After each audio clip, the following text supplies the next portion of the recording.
Quand on parle de superpuissance, on imagine immédiatement un État capable de projeter sa force bien au-delà de ses frontières, influençant l'équilibre mondial à la fois par ses armes, son économie et son rayonnement culturel. Mais derrière ce terme se cache une réalité plus complexe.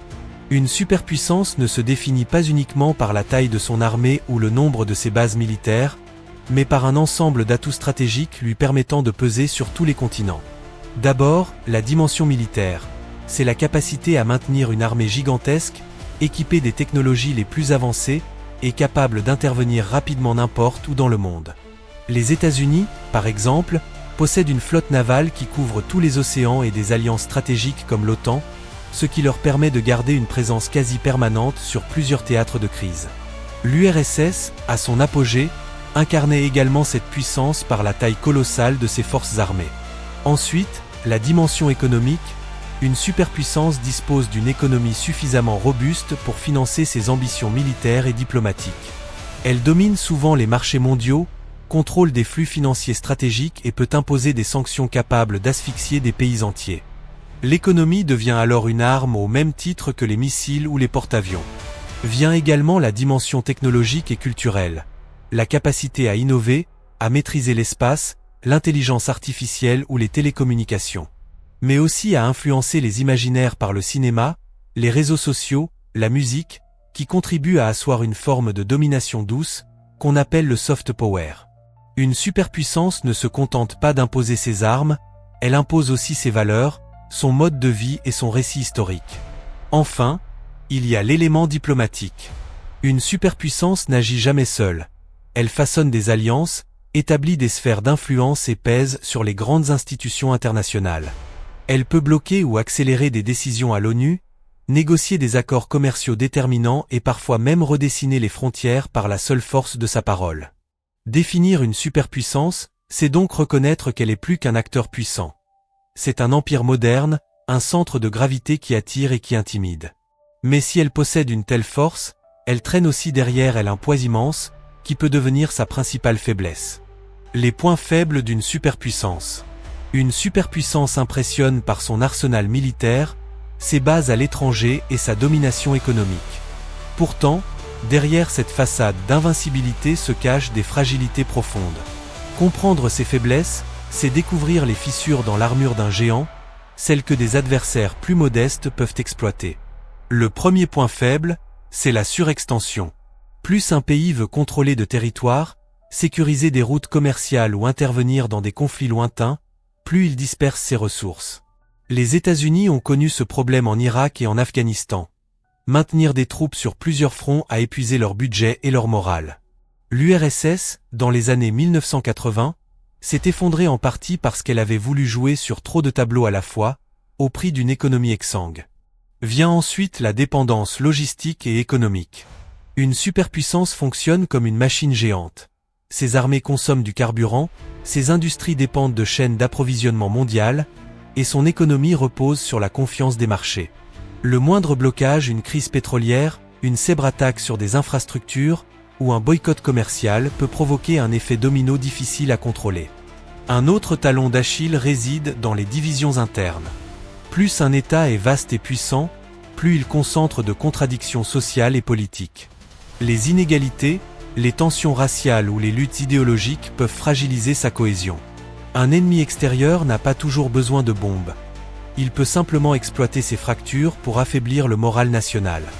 Il y a aussi la difficulté d'adaptation. Une superpuissance a tendance à se reposer sur ses acquis technologiques et militaires. Mais l'histoire montre que les petites forces, plus mobiles et inventives, trouvent souvent des moyens de contourner la puissance brute. Les Américains au Vietnam, par exemple, n'ont pas su adapter leurs chars et leurs avions à la guérilla dans la jungle. Enfin, la guerre de l'image constitue une vulnérabilité. Une superpuissance doit constamment justifier ses actions sur la scène internationale. Chaque erreur, chaque bavure militaire est amplifiée par les médias et transforme son image de force en symbole d'arrogance ou d'échec. En résumé, une superpuissance est forte mais lourde. Elle ressemble à un colosse, imposant de loin, mais ralenti par son propre poids. Et c'est précisément ce poids qui peut être utilisé contre elle. Les méthodes historiques pour affaiblir un géant. À travers l'histoire, les superpuissances ont souvent semblé invincibles. Pourtant, elles ont été régulièrement défiées et parfois vaincues par des adversaires beaucoup plus petits. Ces épisodes offrent des leçons précieuses sur la manière dont les géants tombent face aux stratégies des plus faibles. L'une des méthodes les plus récurrentes est la guérilla. Au lieu d'affronter une armée supérieure en bataille rangée, les forces plus modestes choisissent l'embuscade, la mobilité et l'usure. C'est ce qui s'est produit au Vietnam. Malgré la supériorité technologique écrasante des États-Unis, les combattants vietcong, connaissant parfaitement leur terrain, ont mené une guerre d'attrition qui a fini par démoraliser Washington. Un autre exemple frappant est celui de l'Afghanistan face à l'URSS dans les années 1980. Les Moudjahidines, mal équipés au départ, ont profité du soutien extérieur, financement, armes, renseignements, et du relief montagneux pour harceler l'armée soviétique. Résultat, une décennie de conflits coûteux qui a contribué à l'effondrement de l'Union soviétique. Mais la guérilla n'est pas la seule arme. L'épuisement économique peut être fatal. Les guerres longues obligent une superpuissance à investir des milliards dans son armée, alors que ses adversaires dépensent beaucoup moins. Cette asymétrie des coûts devient insupportable à la longue. C'est ce que Napoléon a découvert en Espagne avec la résistance populaire et la guerre de partisans, qui ont transformé son occupation en gouffre financier et humain. La connaissance du terrain joue aussi un rôle clé. Les montagnes d'Afghanistan, les jungles du Vietnam ou les steppes russes face à Napoléon et Hitler. Autant de terrains hostiles qui rendent inefficace la supériorité technologique. Un char dernier cri ne vaut rien s'il est bloqué dans une jungle impraticable, tandis que des combattants locaux s'y déplacent avec agilité. Enfin, il faut souligner l'importance des alliances extérieures. Les forces locales peuvent sembler faibles, mais lorsqu'elles bénéficient d'un appui étranger, armes, renseignements, financement, leur résistance devient redoutable. Les Vietnamiens ont reçu une aide massive de l'URSS et de la Chine, tandis que les Moudjahidines afghans ont bénéficié du soutien américain. En résumé, l'histoire montre qu'un géant tombe rarement par un seul coup décisif. Il s'épuise lentement, fragilisé par une guerre de harcèlement, des alliances ennemies et une pression économique insoutenable. C'est la stratégie du temps, de la patience et de l'intelligence qui permet de renverser l'équilibre. Le rôle de la guerre asymétrique. La guerre asymétrique est sans doute l'une des stratégies les plus efficaces pour défier une superpuissance. Elle repose sur un principe simple. Si vous ne pouvez pas rivaliser en nombre de soldats, en puissance de feu ou en technologie, alors vous changez les règles du jeu. L'objectif n'est pas de détruire l'ennemi par une confrontation directe, mais de l'user, de le perturber et de lui faire perdre l'avantage psychologique et politique. Dans ce type de conflit, la petite armée ou le groupe rebelle choisit le terrain et le moment des affrontements. Attaque rapide, embuscade, sabotage ciblé. Autant de tactiques qui forcent la superpuissance à s'éparpiller, à se fatiguer et à commettre des erreurs. Cette approche rend inutile la technologie la plus avancée. Que valent des avions de chasse dernier cri si l'ennemi se cache dans des tunnels, frappe par surprise puis disparaît aussitôt? Un autre aspect central est la mobilité. Contrairement aux armées conventionnelles, lourdes et dépendantes de lignes logistiques complexes, les combattants asymétriques se déplacent rapidement, souvent en petites unités, et s'adaptent aux circonstances. Leur force réside dans la souplesse. Chaque petit groupe peut agir de façon autonome, ce qui complique la tâche d'un adversaire habitué à une guerre hiérarchisée et prévisible. Aujourd'hui, la guerre asymétrique ne se limite plus aux champs de bataille traditionnels. Elle s'étend au cyberespace. Des hackers peuvent perturber les réseaux électriques, voler des données sensibles ou paralyser des infrastructures sans tirer un seul coup de feu. Pour une superpuissance dépendante de la technologie, c'est une vulnérabilité énorme. Il y a aussi la dimension psychologique. Une série d'attaques imprévisibles peut semer la peur dans la population d'une superpuissance et pousser ses dirigeants à prendre des décisions précipitées. En parallèle, les forces asymétriques cherchent à contrôler la narration, à apparaître comme résistants face à un occupant ou un oppresseur, ce qui leur donne un avantage moral et politique. Des exemples abondent, le Hezbollah face à Israël en 2006, les talibans contre l'OTAN en Afghanistan, ou encore les guérillas latino-américaines face aux dictatures soutenues par Washington. Tous montrent que la guerre asymétrique ne vise pas à « gagner » au sens classique, mais à empêcher la superpuissance de l'emporter, à prolonger le conflit jusqu'à ce qu'il devienne insoutenable. En définitive, la guerre asymétrique transforme la faiblesse en force. Elle prouve que face à un colosse, la stratégie la plus efficace n'est pas de frapper fort, mais de frapper intelligemment, encore et encore, jusqu'à fissurer sa confiance. Les stratégies modernes non militaires. Si autrefois défier une superpuissance signifiait prendre les armes, aujourd'hui le champ de bataille s'est largement déplacé. La confrontation ne se joue plus uniquement dans les tranchées ou sur les mers, mais aussi dans les marchés financiers, les réseaux informatiques et les sphères diplomatiques. Autrement dit, il est possible d'affaiblir un géant sans tirer une seule balle. La première arme moderne, c'est la guerre économique. Les sanctions internationales, les boycotts, les taxes douanières ou encore le contrôle des ressources stratégiques peuvent peser aussi lourd qu'une armée. Par exemple, couper l'accès à des technologies clés ou à des marchés vitaux peut ralentir l'économie d'une superpuissance et provoquer une crise intérieure. L'Iran, malgré son isolement, a montré qu'il pouvait résister en exploitant la dépendance mondiale au pétrole, tandis que la Russie subit des sanctions qui fragilisent son économie mais qui coûtent également cher à ses adversaires. Ensuite vient la cyberguerre, une arme invisible mais redoutable. En attaquant des réseaux électriques, en piratant des banques, en diffusant de fausses informations, il est possible de désorganiser une superpuissance sans confrontation directe. Une cyberattaque massive peut immobiliser des hôpitaux, bloquer des aéroports ou mettre en péril la sécurité nationale, créant un chaos qui dépasse parfois l'impact d'une bombe.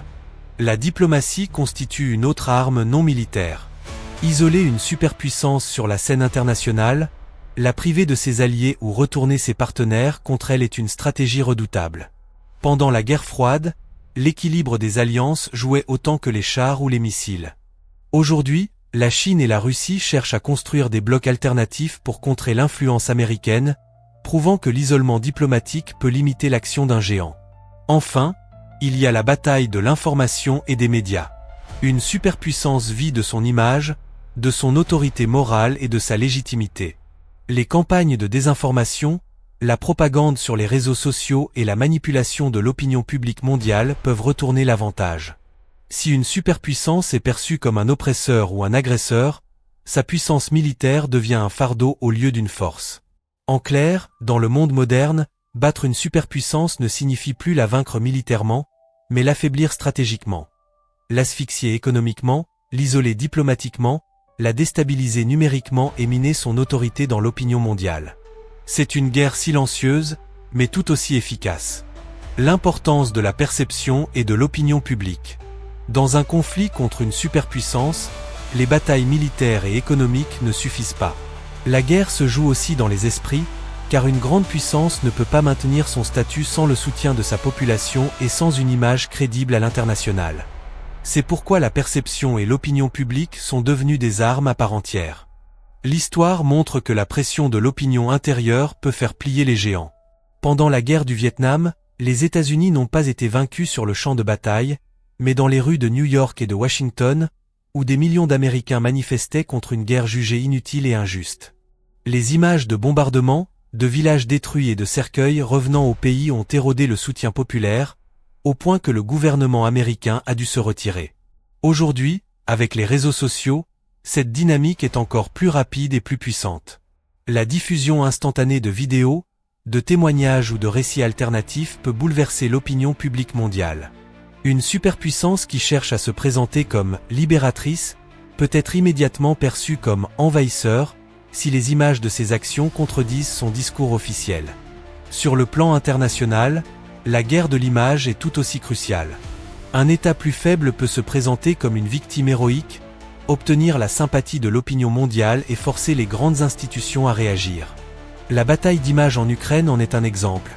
Kiev a su mobiliser la perception internationale en mettant en avant sa résistance face à une armée beaucoup plus puissante.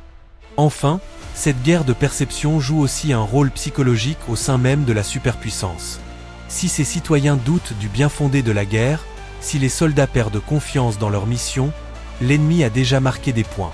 Une superpuissance, malgré ses armes et son argent, ne peut pas lutter longtemps contre sa propre opinion publique. En résumé, gagner la bataille de l'image peut parfois être plus décisif que gagner une bataille militaire. Dans un monde où tout est filmé, diffusé et commenté en temps réel, la guerre de la perception est devenue l'une des clés pour battre un géant. Pour clore, l'idée de battre une superpuissance peut sembler irréaliste à première vue. Pourtant, l'histoire et la réalité contemporaine prouvent qu'aucun géant n'est intouchable. Qu'il s'agisse de guérilla, de guerre asymétrique, de pression économique, de cyberattaque ou encore de la bataille des images, les leviers existent pour renverser l'équilibre. La force brute ne suffit pas toujours à imposer une domination durable. Mais ce constat ouvre une réflexion plus large. La puissance d'un État repose-t-elle vraiment sur ses armes et son économie, ou bien sur sa capacité à conserver une légitimité et un soutien moral, à l'intérieur comme à l'extérieur? Dans un monde hyperconnecté, chaque action est scrutée, jugée et amplifiée. La moindre erreur peut transformer une victoire militaire en défaite politique. Finalement, battre une superpuissance ne veut pas dire la détruire, mais l'amener à douter, à se replier ou à revoir ses ambitions. La vraie victoire appartient souvent à celui qui sait durer, résister et raconter son histoire plus efficacement que son adversaire. À la prochaine.